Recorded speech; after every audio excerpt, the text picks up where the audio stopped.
Hey everyone, and welcome out to episode 117 of our Nerd Named Mark podcast. It's me, it's Mark, and yeah, obviously feeling better, energized, back to basically 100%. I'm no longer sick, which is great. I got my coffee, getting ready for the day, and yeah. So not sure a lot. Like I'm not sure what to talk about because like I've been, just getting better, worrying about not being sick anymore, getting all this other stuff planning for July, and just fully immersing myself in like anime and video games in my free time, trying to really catch up and get a lot of stuff done. We just had the Summer Game Fest stuff.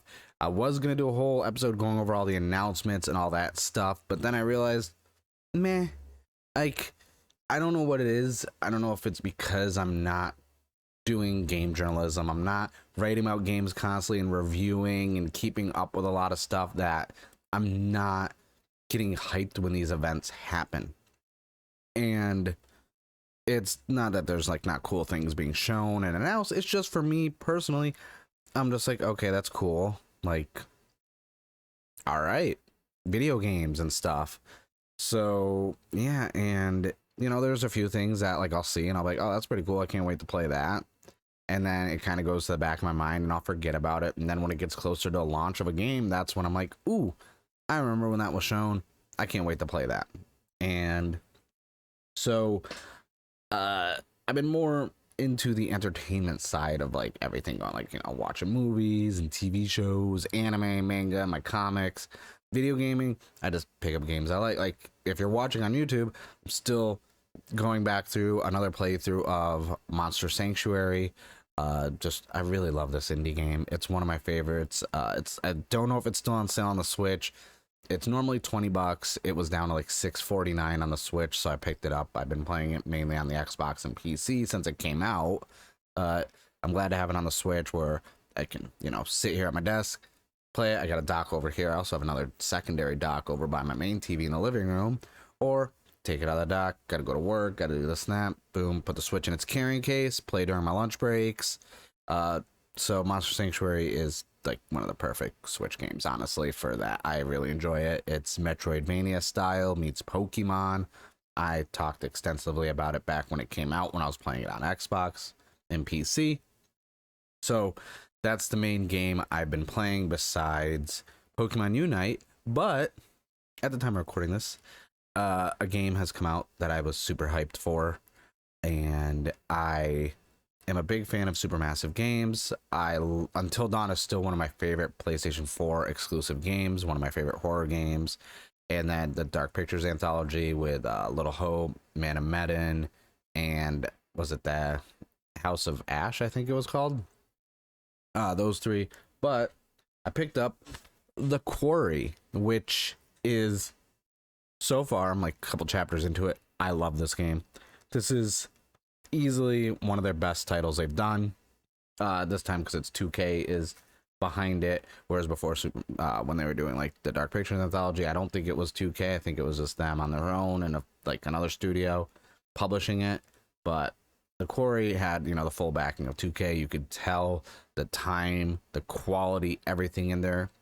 But that's not to like put down the Dark Pictures anthology, because I love the Dark Pictures anthology. Little Hope was really good. Man of Medan was just kickstarted the whole entire thing. You got the curator as like the narrator and the glue of all these ones.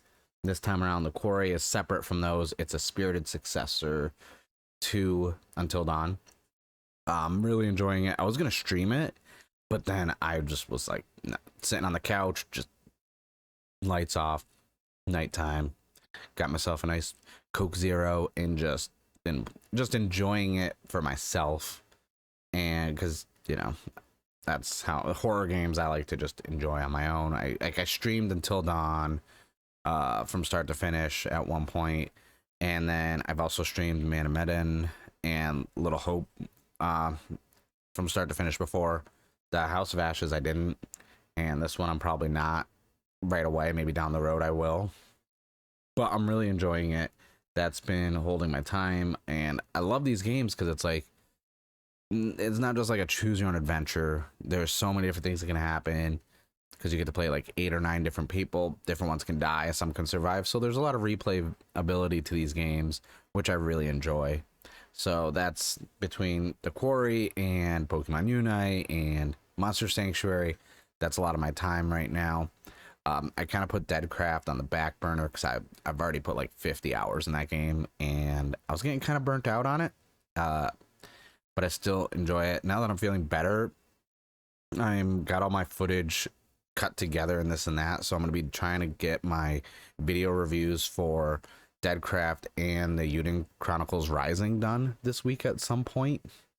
But that's it for my video gaming. I didn't get to go to the comic book shop yet. I've been, like I said, not sick anymore, back to work and catching up on everything. So I haven't had time to go get comics, but I did pick up some manga because it is funny. A lot of people joke about this. I am a huge Sailor Moon fan, and a lot of people they don't. It's funny because everyone's like, you don't look like you're a Sailor Moon fan, and I'm like, oh, okay. People don't know. In the time frame when I got into anime, when I came home from school, there was like this anime block on TV, and it was like Dragon Ball Z, Sailor Moon, and a few other ones, and I mainly was watching those two. So I did pick up volume 1 of Pretty Guardian Sailor Moon and volume 2. I think these are like omnibus style because they're over like 260 pages each one. They're thick mangas, and I was like, you know what? I'm gonna start reading those. I never got into the manga from it. I always watched the anime, but I was like, I want to read the manga. Add that to the collection. I'm gonna have to start a manga bookshelf because I already have 2 full shelves behind me of just manga, and I have a stacks on this other little workbench area over here of just manga that I don't have room for. And I'm gonna have to probably get an actual bookshelf just for manga at some point. Or wait until we get a bigger place and when I can set up my office, have things a little more organized better from that standpoint. Another thing for those of you who are Toku fans, it was on sale. I finally got my Gunda phone from Revice, and that was finally at a price point where I'm like, I'm gonna buy it. Why not? I haven't really been toy/figure hunting or merch hunting lately just because time and sick and work. So I'll probably do some figure hunting this upcoming weekend because it's been a while since I have and I really want to. But yeah, I wish I had a topic this week. I really do. I'm trying to just while I'm recording this thing, because usually I don't really fully plan out the episodes. I have, my thing, I start with my intro, do a little rant on what's going on, talk about my games and movies and comics, then usually a topic. But movies, we just saw last night Jurassic World Dominion, and that was a movie. I didn't hate it, honestly. I really enjoyed it.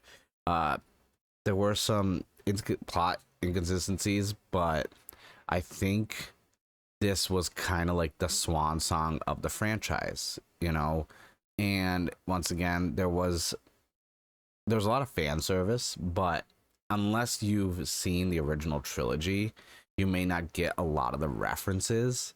But I do like that there were a lot of callbacks. I won't say, nostalgia stuff or this, that. I'll say there were a lot of callbacks to the original trilogy, which was I picked up on instantly, and I was like, oh, that because Jurassic Park and Jurassic World, that franchise is one of my favorites. It hasn't always been consistent or great, but I talked about it before.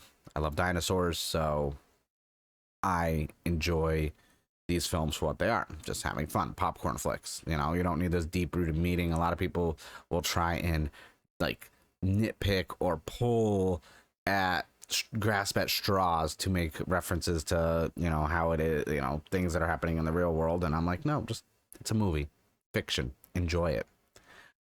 So I really enjoyed it. I checked out Miss Marvel, the first episode of that. I didn't hate it, but I'm actually a fan of Miss Marvel. Not current run stuff. I did enjoy the original run a bit.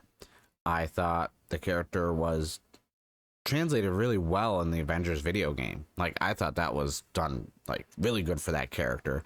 I just think they didn't really add. They cut so much, like changing the powers to these like gauntlets that like can do constructs of the mind, kind of Green Lantern style. As a Green Lantern fan, you know, I noticed that. And there was just, from an origin and this and that, I felt like it could have been like, I don't know, it just seemed really shallow and like kind of meh. I'm gonna give it a chance. I'm gonna keep watching.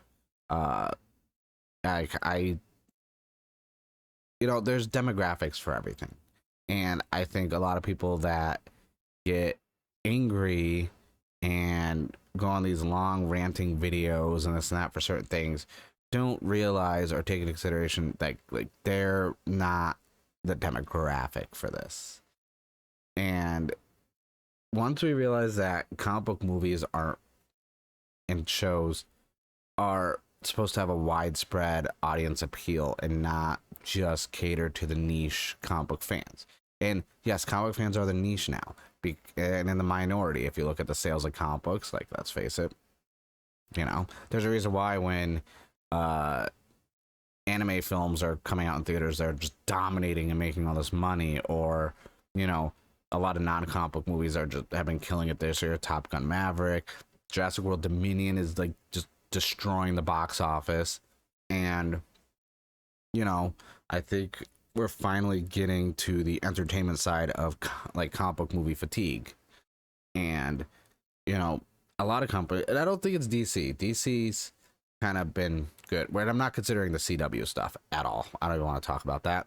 But DC, they're pacing their stuff out. It's not, but Marvel's just like, here's all these movies, here's all these shows. Watch the shows to get the references for the characters, and then you got to watch it, and then the movie continues it. And it's like, you have to, there's too much you have to consume to understand what's going on.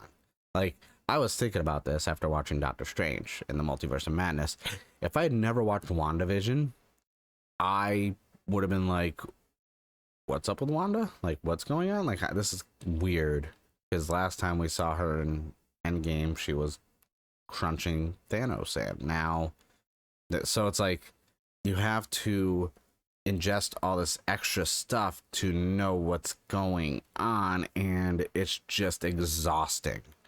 And it's exhausting for me because I've kind of stopped watching most of the Disney Plus Marvel stuff. And it doesn't speak on the quality of it, because like I said, if I'm not, I can't give an opinion or a review or actual constructive criticism or thoughts to something I haven't seen. And I'm not going to sit here and be like, oh, Disney Plus bad, all these Marvel shows are trash. I just haven't watched them. I'm not gonna bash any of it. Like, I barely finished Loki. You know, like, I had to force myself to finish that just because I was like, well, I started it. There's only 2 episodes left. I might as well watch it.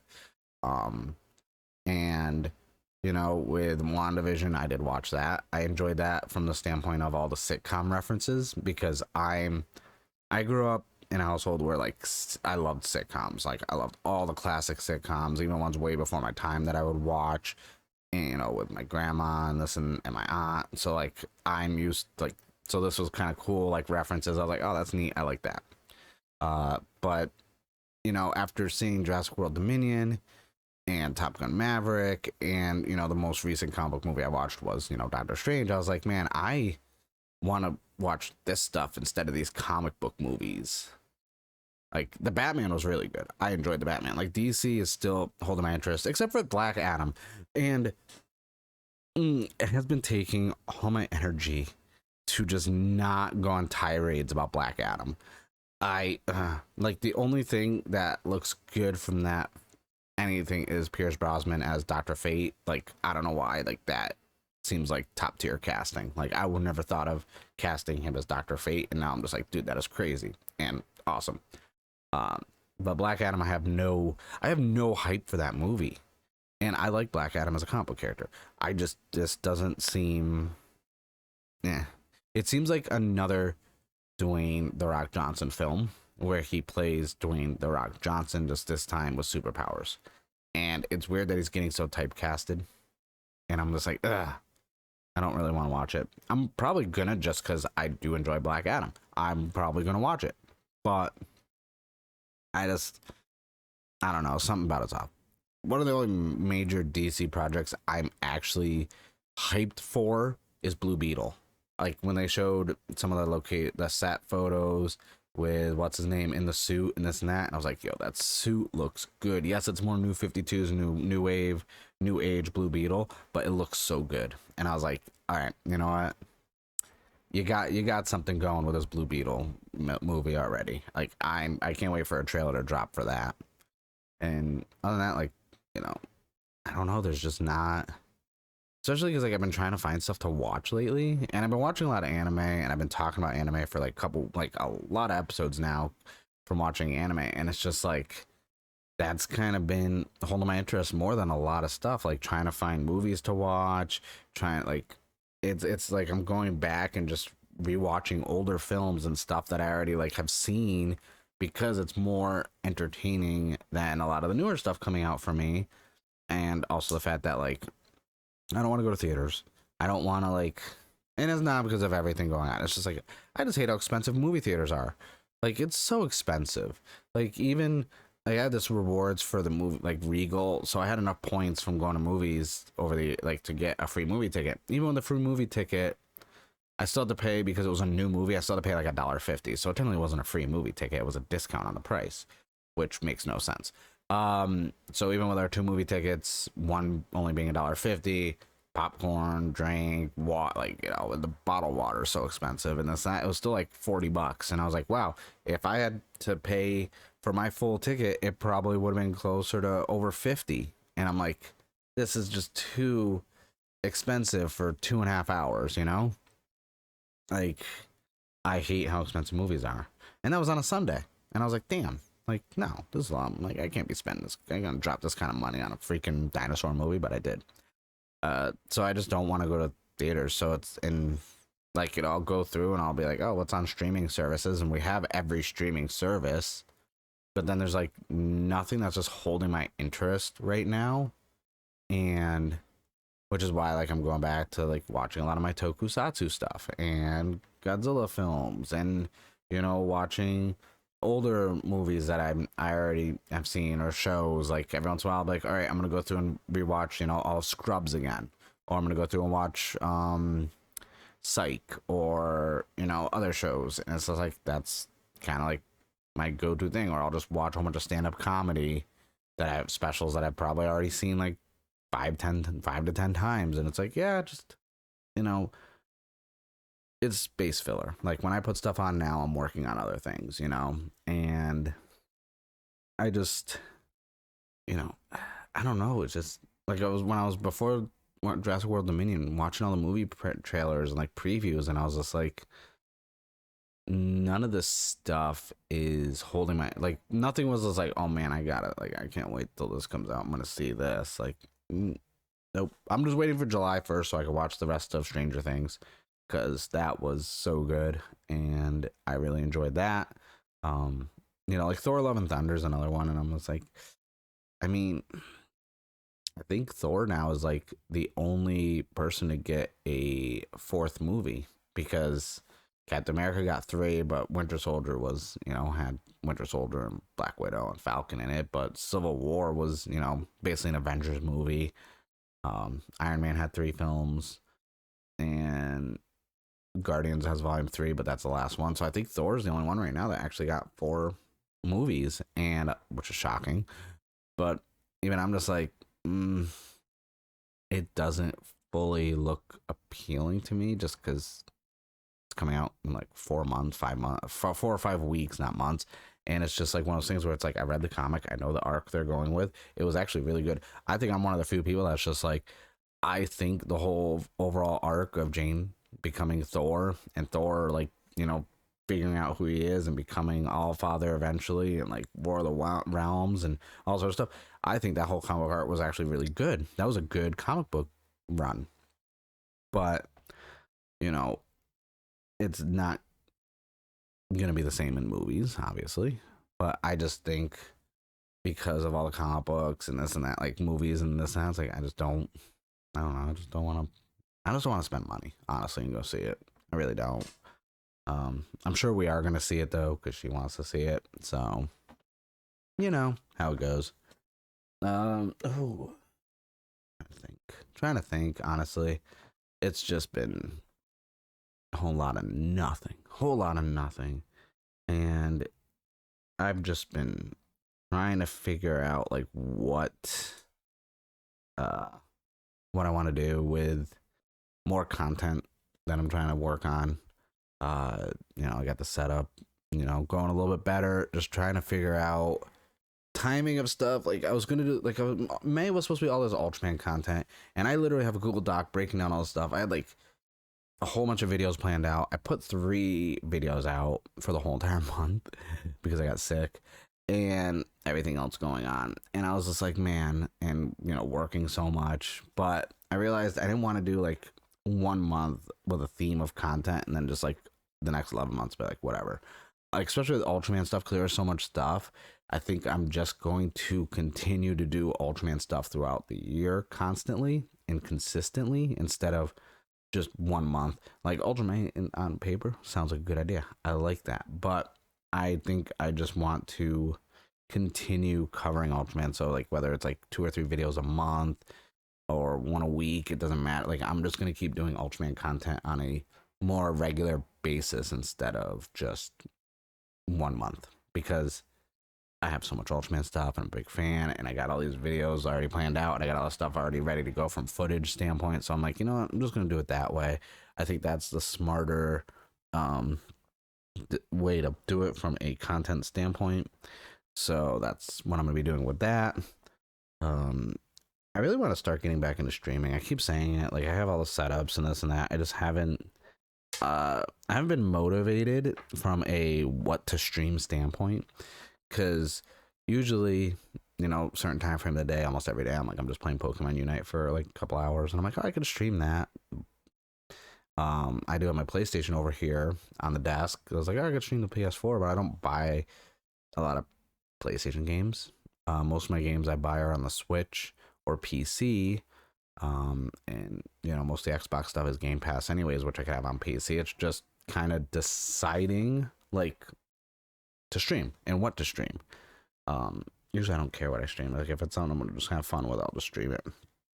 But yeah, I don't really know what else. Like I do want to do a full review of Jurassic World Dominion, but I don't want to at the same time. Like I don't want to fall into, like I have the Nerd Named Mark Reviews podcast RSS feed, and I dabble in it. I don't use it a lot.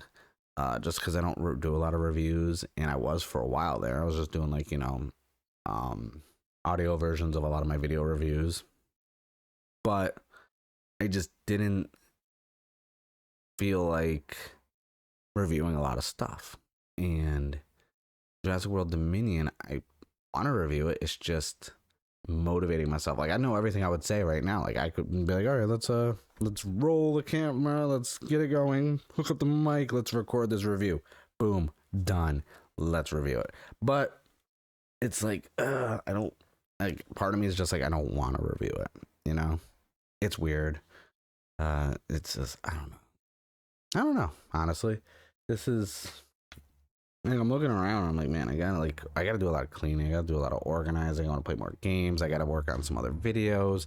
That's why I was just like, I'm gonna put up a podcast episode, let everyone know what's going on. Obviously, talk about some shit. That's it. This is a really quick episode, and I hate when I do quick episodes. It's just I have nothing like really major to go over or talk about. I think I'll probably do a Jurassic World Dominion review at some point. I think I'm going to do it. I think this will be like the first half of the episode. So if you're listening right now and you're watching, I'm going to do a Jurassic World Dominion review. It's going to be a part of this episode. I think I'm just going to record it separately and add it to this because I have other things I got to do. and my phone keeps going off, and I'm like, yeah, okay, we'll review Jurassic World Dominion. So that's what I'm gonna do. So if you're watching right now, we're gonna loop over, and you're gonna get my Jurassic World Dominion review. If you're listening, you're not gonna notice any difference. I'm gonna jump right into a Jurassic World Dominion review. So let's just dive right into that film now. All right, so it's time for me to review Jurassic World Dominion. Okay. So it was a film. It happened. So for the premise standpoint, it's been 4 years since the end of Fallen Kingdom, where they were in the mansion, and they let out all the dinosaurs and they started repopulating, and now they're like, they kind of do a montage to begin to go over like basically to give you an idea of what's been happening for the last 4 years. Dinosaurs basically being integrated into the world and how people have been dealing with it. They go over how, there's a rise in like poaching and the illegal activity revolving around dinosaurs. There were some hints at some, I think it was a special feature they did where like a family was camping and a T-Rex came into the camp area and like or one of the carnivores, like a T-Rex, was like in the campground, like attacking the stuff. And I remember, I think it was it might have been an animated short, or it was live action. I think it was one of the special features on the Blu-ray for Fallen Kingdom. I'm not 100% sure off the top of my head, but they did show clips of that as like a news report type thing. And I was like, oh, that was from that thing that was special features. I was like, that's actually pretty cool that there's some continuity. This felt, and then, like a lot of callbacks, like I said earlier in the podcast, a lot of callbacks to the original trilogy. They actually had Dodson in it, from the first one. A callback to Ned. I think it was Ned, or was it Nedry? Ned, whatever his name is. Like, there was callbacks to that. I'm always gonna call him Newman, honestly. But there's callbacks to that, with him now in charge of this biotech company. And it's funny that they always pick stuff from the first two books, well, the only two books, and put them in these films, but they weren't in the previous movies or adaptations. So it's kind of like one of those things where it's like, well, maybe you should have took more elements from the Lost World book and put it in the film, so that way there could have been a consistency with these companies and these people that keep showing up in these films. And and in the meantime of this, so we have Claire's basically, a freedom fighter. She's, breaking into, poaching and illegal activity facilities, and, getting footage and leaking it to the news and this and that, and the government to like shut down these black market operations. And then Owen is basically a cowboy dinosaur wrangler on a horse, which I felt was weird. And I feel like they only did it to just kind of be like, hey, here's a cool moment. What if he's on a horse with dinosaurs and he actually lassos one? And I'm like, okay. I still enjoyed the film. Not gonna lie. Like, all the stuff I'm nitpicking is just from the standpoint of I am such a fan of the films. I am a fan of the books. I've read the books, both books, countless times. And, it's one of those things where I almost wish I never read the books, because when you read, especially the first Jurassic Park, and then you watch the film, you're like, not a bad adaptation, but man, there's so many elements in those books that would be like great in the film. Same with The Lost World. The Lost World, the book compared to the movie is night and day. Whereas, Jurassic Park kept a lot of the elements of it. Like, the Lost World book is just completely different and just so far superior. The cool thing is we have, everyone to an extent from the first film back. I think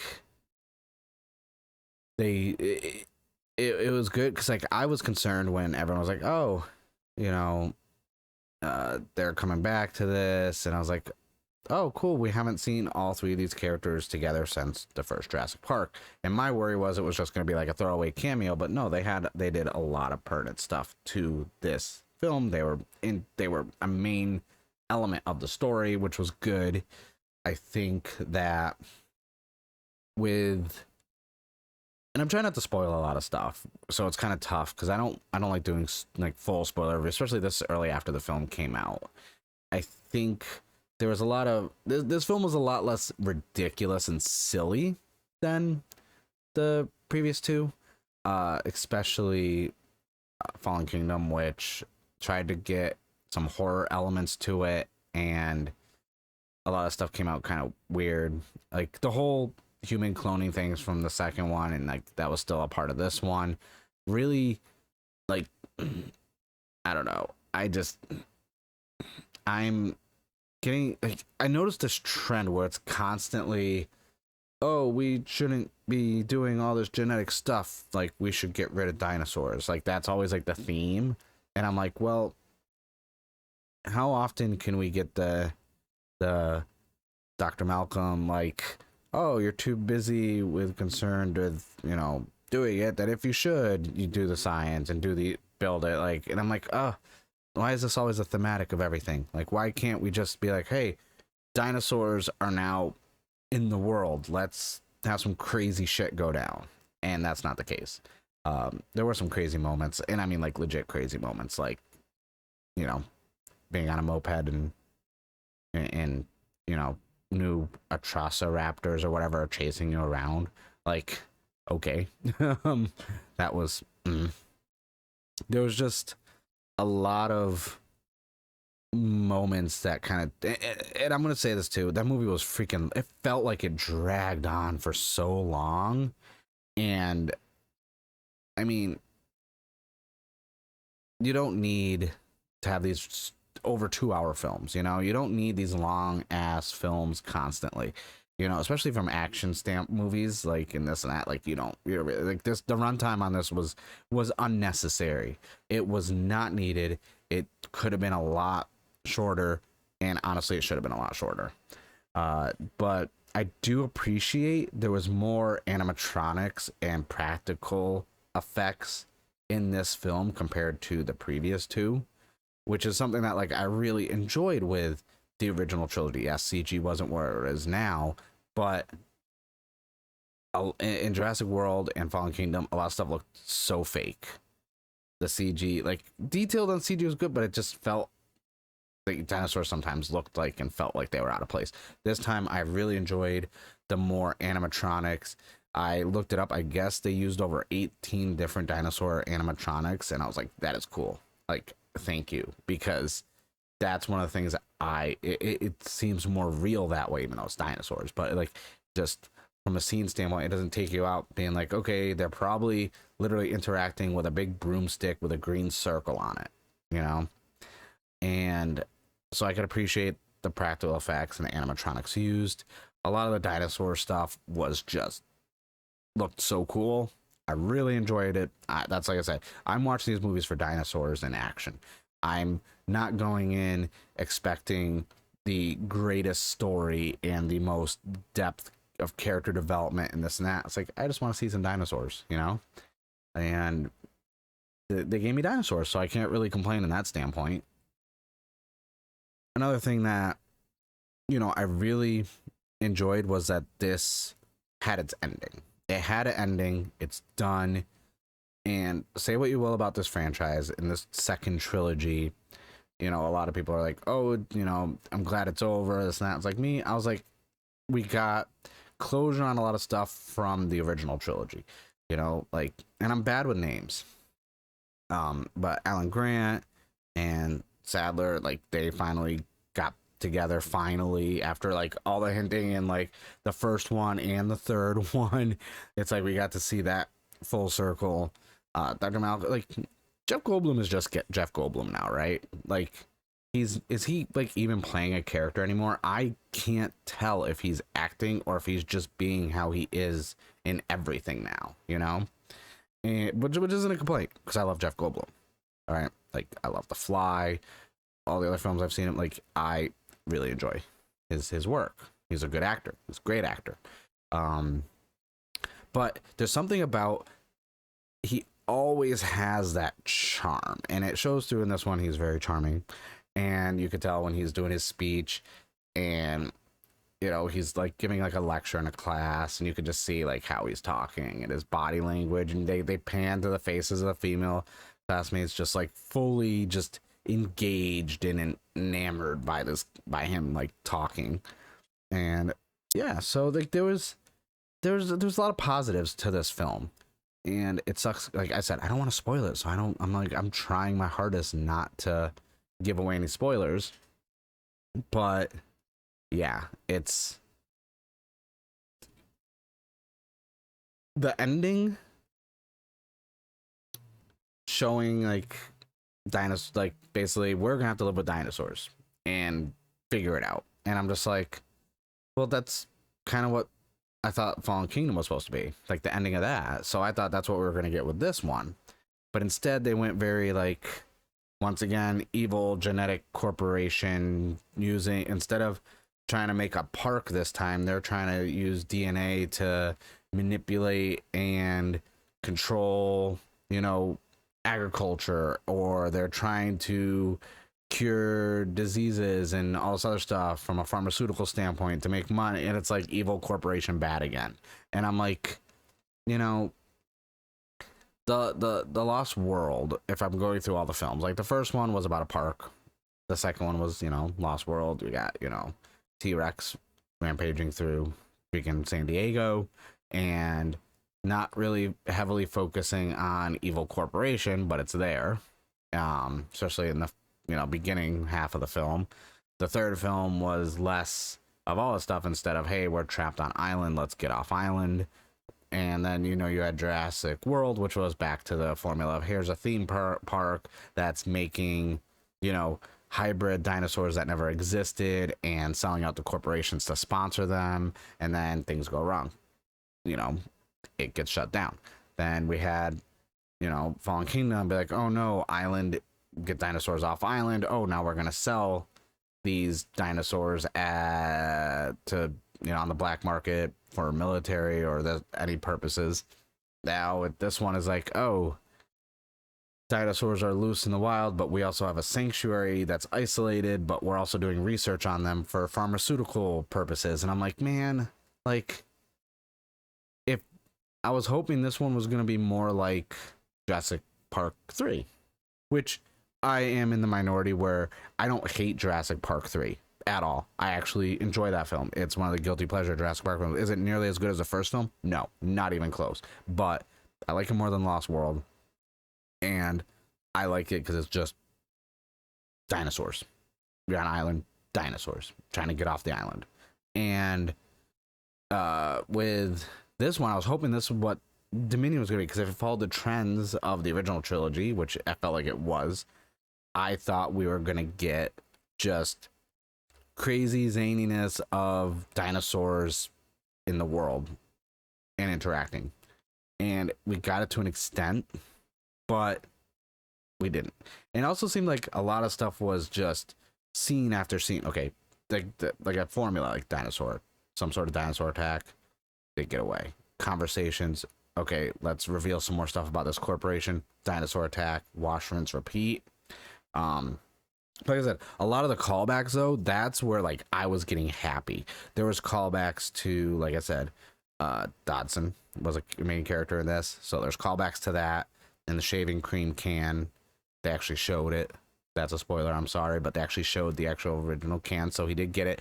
Also, for those of you who don't know, there was I think it was Telltale Games. It was like an episodic point and click Jurassic Park game that came out. It actually showed how that got recovered. So I think that's canon, because in the game you got to go through and find it, and you actually found the can in the mud and everything else, and I thought that was really cool. I think it was in the book as well, but that's my main thing, was like I just remember that game, and it was really cool for all these callbacks. Like, you know, we got Alan Grant, like, you know, digging up dinosaur bones, and we had a callback to Malcolm and his chaos theories. We had the little Dilophosaurus, the spitty ones, like call back to that. Like there were so many cool, like, and they didn't seem out of place. Did they fully make sense? with the plot or move the plot forward. They didn't move the plot forward. They weren't plot devices at all. They were literally just callbacks. That was it. It was there for the, hey, remember in the original trilogy? Here we go. And I actually liked it. I enjoy stuff like that because that's what I wanted from this. I just wanted to have fun and enjoy watching a dinosaur film. And wholeheartedly, I nitpick on it and I compare it to the other ones, but I still enjoyed it. I actually had a lot of fun. Like I said, I enjoy it more than Fallen Kingdom. I think from a overall runtime and pacing standpoint, Jurassic World is better than this one. But I think it's definitely not nearly as bad as I'm already seeing some people talk about and this and that. It's not. It's really, it's just like I said, it's a fun film, but it just runs too long. But I am glad, like, I don't know if I'd watch it again in theaters. I'm definitely obviously going to buy it on Blu-ray and 4K when it comes out because I have all of them on the 4K set. So I'm going to get this as well. I don't know if there is a future for this franchise, honestly. Mainly because you kind of told all the stories you could in that confined arc trilogy, so to speak. And I don't know where they would go from there. Like, it would have to be just like stories within just dinosaurs being in a part of the world and no real like oomph, no real like. And there also, before I finished the review, there were moments where they were about to hit you with the freaking different songs and music from the original Jurassic Park, and like I was like, oh, are we about to get the, oh, there's the music, and I was like, yes. I was like, hey, like I went back to like me as a kid going to see Jurassic Park in theaters like 4 or 5 times because I kept wanting to watch it, like, and that's what this hit. It hit that nostalgia and that inner little kid Mark that had to see Jurassic Park so many times in theaters, and then got it on VHS and like just ran that tape ragged from watching it, rewinding it so much, like, and it made me happy and I enjoyed it. So, you know, while I have my issues with the film from an objective standpoint, the dinosaur Jurassic Park loving kid that had all the dinosaur toys and like just loved that film really enjoyed this. And the thing too is I watched all 5 of the previous films before I saw this. So like from the last episode I did start watching them. From the last episode I recorded to now, like right before watching this, I did watch everything again. So I think also that kind of skewed my feelings and thoughts on it because I had just watched the original one again in 4K and The Lost World, the Jurassic Park 3. And so it was one of those things where it's like, man, I just watched a lot of Jurassic Park and Jurassic World films, you know, and then I'm going to go see the new one. So maybe that's also can attribute to not being burnt out, but from the standpoint of that runtime killing me. But that's my spoiler-free review of Jurassic World Dominion. I don't like grading things. If I did, I'd probably do like a 3.5 out of 5. You know, it was a solid film, better than the previous one, but not the best in the 6 film history. And I think it just suffered from long runtime and just some weird situations where I don't want to spoil it, so I'm not going to spoil it. But there are some situations where you're just like, okay, you should not be able to outrun a raptor. There's no situation where you can outrun a raptor. We know scientific fact how fast those things are. Not possible.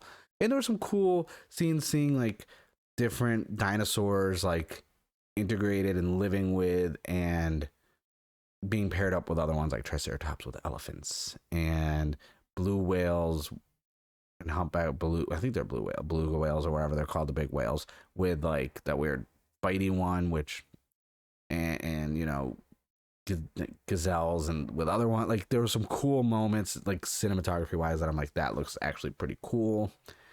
I think they handled a lot of the montages in the beginning and at the end very well. I just wish it wasn't so long of a film. That's actually my main complaint. My main complaint is how long the film was. If there was a way to cut some of the unnecessary stuff out and make it shorter, it would have been better. It probably would have been like a 4 or 4.5 out of 5 for me. But the long run time, it did at moments feel like it was dragging on. And I wasn't getting bored, but it was one of those ones where I was getting aware that I was, man, this movie is long. I wonder how much time is left. And you know, that's like never something you want to have in your head when you're watching a film in theaters. So that's it. If you're watching this on YouTube, a part of the podcast episode itself, thank you guys for watching. Make sure you subscribe to the channel. Let me know what you thought of Jurassic World. What's your favorite dinosaur? What's your favorite Jurassic Park or World film, and why? Because I love talking about this franchise and dinosaurs. And if you're listening to this and watching this a part of the whole podcast, I think, guys, A Nerd Named Mark podcast is now available on all podcasting listening platforms and YouTube. There's a red button below this video. If it's red, you're not subscribed. Hit the red button so you're subscribed so you can see more videos. This has been episode 117 of A Nerd Named Mark podcast. My name is Mark, and I'm a nerd.